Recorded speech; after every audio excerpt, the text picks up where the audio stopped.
Het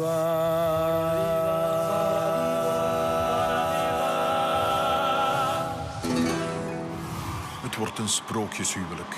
De jongere Farah Diba, hoger opgeleid en bekend met de Europese talen en cultuur, lijkt perfect te passen in het Iran dat nauwe banden wil onderhouden met het Westen.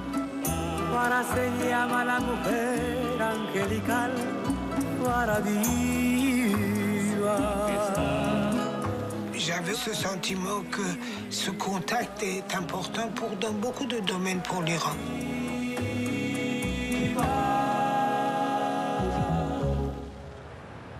Iran zelf staat in schril contrast met dit rijke Westen. Het is aan het begin van de jaren 60 nog een ontwikkelingsland, met een feodaal systeem, veel armoede en analfabetisme. Buiten de stad is er op Koranscholen na geen onderwijs. Er heerst al jaren onvrede onder de bevolking. Om opstanden te voorkomen moet de Shah wel vernieuwingen doorvoeren. Aangemoedigd door Amerika vaardigt hij een liberaal en progressief hervormingsplan uit. De Witte Revolutie.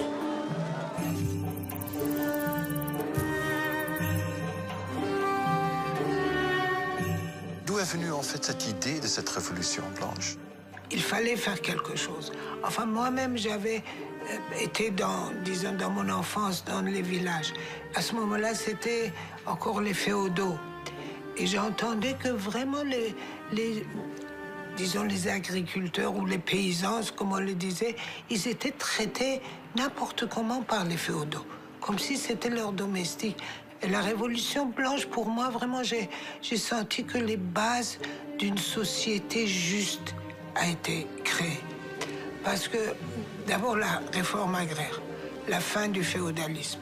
Et je me souviens, les agriculteurs qui venaient leurs documents de terre, comment ils étaient heureux.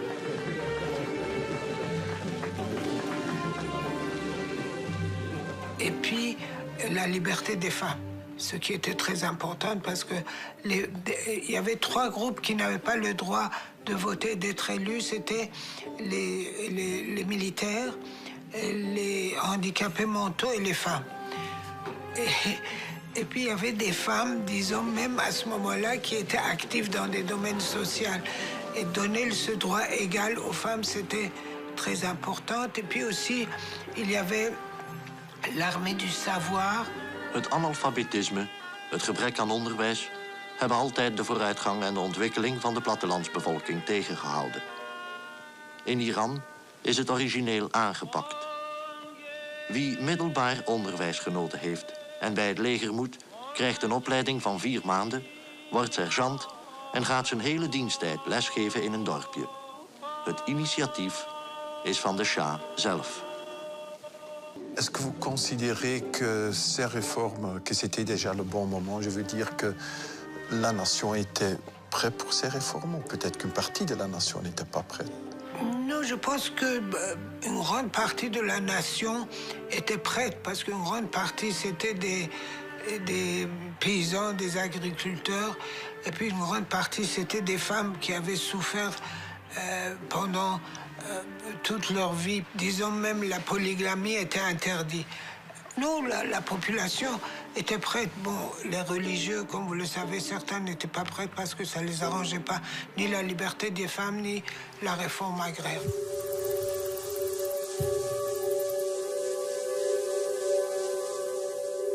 Er ging heel wat vooraf aan het ontstaan van de Islamitische Republiek. In 1963 komen de islamieten voor het eerst in opstand tegen de Shah. Ze zijn het niet eens met de maatregelen van de Witte Revolutie. De geestelijken hebben veel aanzien op het platteland en bij de welgestelde handelaars van de markt, de bazaar in de stad. Eén van hen treedt als leider op de voorgrond, Ruhollah Khomeini.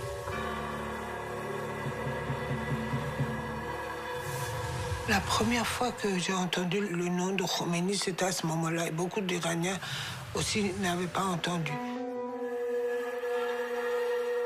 Je pense que nous, on était beaucoup plus inquiets par le communisme et l'Union soviétique qui avait 2500 km de frontières en dehors de nous que par les religieux.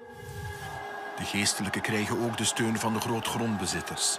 Het feodale systeem komt hen goed uit. Zij vrezen dat hun macht zou aangetast worden als de gronden herverdeeld worden. Bovendien zijn ze ook conservatief. Khomeini vindt in hen bondgenoten.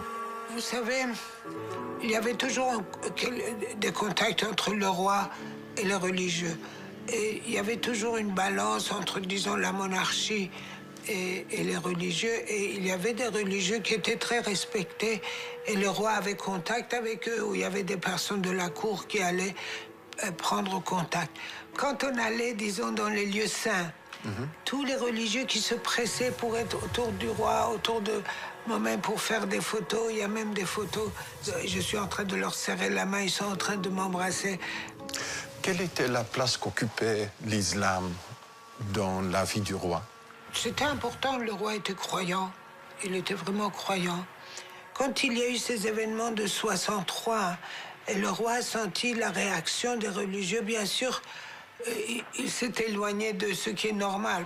If you're unhappy that your country is saying goodbye to a feudalistic system, if you're unhappy that half of the population of your country, the women, are emancipated, well, this I cannot help.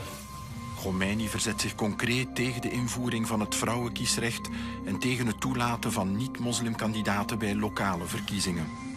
Hij hitst het volk op in zijn toespraken tegen de Shah en noemt de Shah een marionet van het Westen. Kort nadien wordt Khomeini verbannen naar buurland Irak. I sent one of those stubborn obscurantists, clergymen, abroad. He had to travel. Als aanhangers van Khomeini rellen veroorzaken, worden die door het leger hardhandig onderdrukt. این انقلاب ننگین و خونین به اصطلاح سفید که در یک روز با تانک و مسلسل 15,000 مسلمان را آنطور که معروف است از پای درآورد، روزگار ملت را سیاه‌تر ساخت. در بسیاری از شهرستان‌ها و اکثر روستاها دکتر و دارو وجود ندارد. از مدرسه، حمام و آب آشامیدنی سالم خبری نیست. در بعضی از دهات کودکان معصوم را از گرسنگی به چرا میبرند. In werkelijkheid gaat het niet om 1500, maar om 380 doden en ongeveer 320 gevangenen.